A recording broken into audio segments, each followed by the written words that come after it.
everybody in the arena, normally the higher seed gets to choose who shoots for ball. Well, they're both the 2 seed, so they played a little game of rock, paper, scissors last night.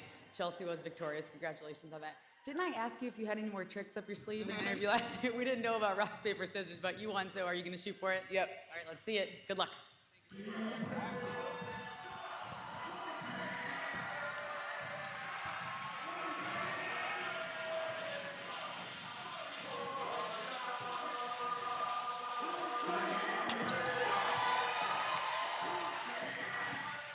Here we go. Semifinal number 1. I wonder what the percentages of people who make their first shot and then win the game. It's got to be a confidence builder. Here's Gray, a little bully ball against Plum, turns, missed it short. We play to a winning score of 11. Plum with a fake, now fires. Track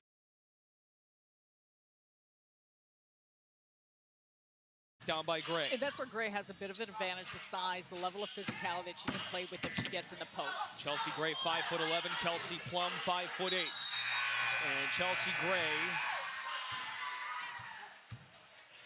Foul, push. They did call a foul on the baseline.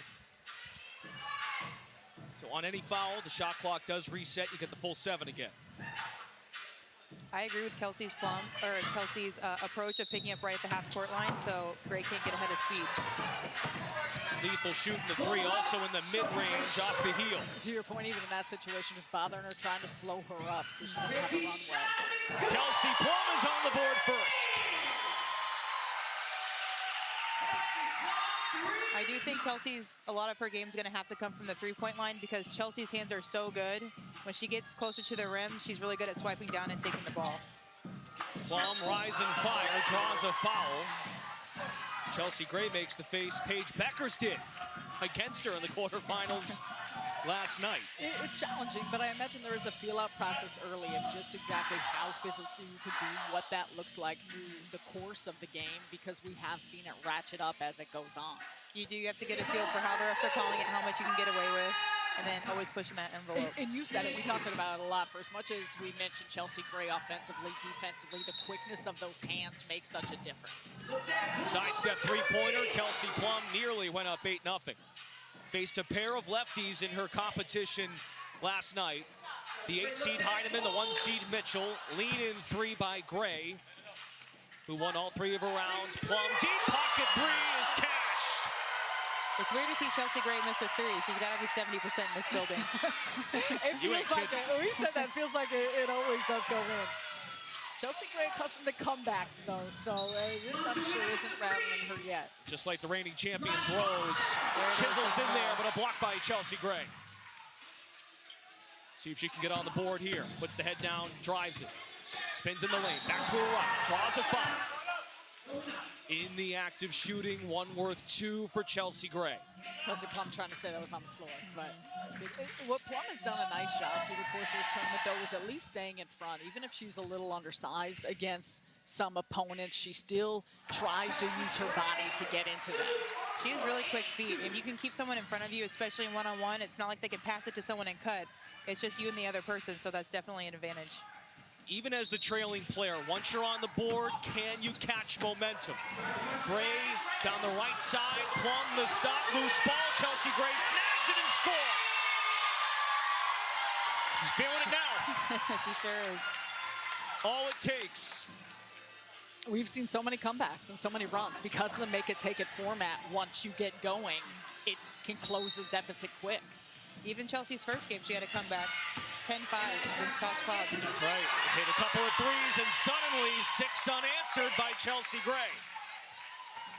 Now, the interesting part is Chelsea Gray spent so much time in the mid-range last night against her opponents. We haven't seen her really operate there quite yet. In the triple threat. Plum picks her up the starting point. Chelsea Gray. Can she shake free for a mid-range? Bang, bully, fire it up, a foul. That's true. I do think the mid-range is her best game, but the size difference, she's going to the rack to try to take advantage of that against Kelsey. It's the best size advantage she's had so far in this tournament. Yeah, because think about the fact she had Jackie Young, Paige Beckers, Tasha Cloud. Tasha Cloud, yep. Look at that, tied at 8 in our first semifinal. Yeah, we needed a timeout there. Regroup. This timeout is presented by Icy Hot, official topical pain partner of Unrivaled. That is our second semifinal coming up next here on TNT. Semis and finals of the Sprite Unrivaled one-on-one tournament. Can Chelsea Gray put Plum away in the paint, and Plum gives a foul. Now, she cannot do this again. If she does, that results in a point for Chelsea Gray on a non-shooting foul. Pokes at it, pokes at it. Gray downhill, rising, banks it in. 10-8. Monster comeback, but can Chelsea Gray finish it off here? If I'm her, I'm trying to get to the rack and bully Kelsey Plum again. Was down 8-0. Chelsea Gray has been made with heroics. Lead-in jumper off the iron. Three-pointer coming. Plum wiggles loose, crashes the glass. New 7, deep pocket again, no good. Gray hops on it. A bucket here, she's on to the finals. Spin, fire, short. This crowd invested at Sephora Arena. Plum, dance move, three-pointer.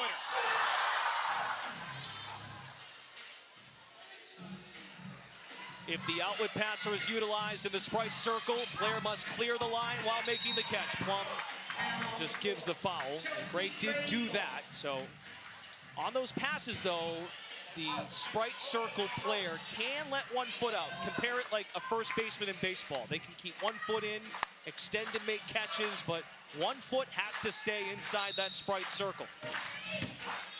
Here is Gray. Bully ball. Carving space. Gray backs it home. On to the finals.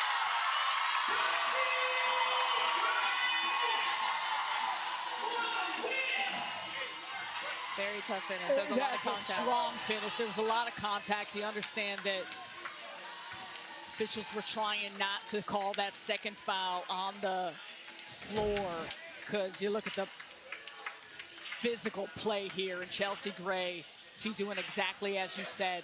Be on the attack. She's got a little bit of size. She's fired up, and Fee closed it off. Yeah, she did exactly what I thought she should do. Use her size to her advantage. Look at them. That's a tough shot.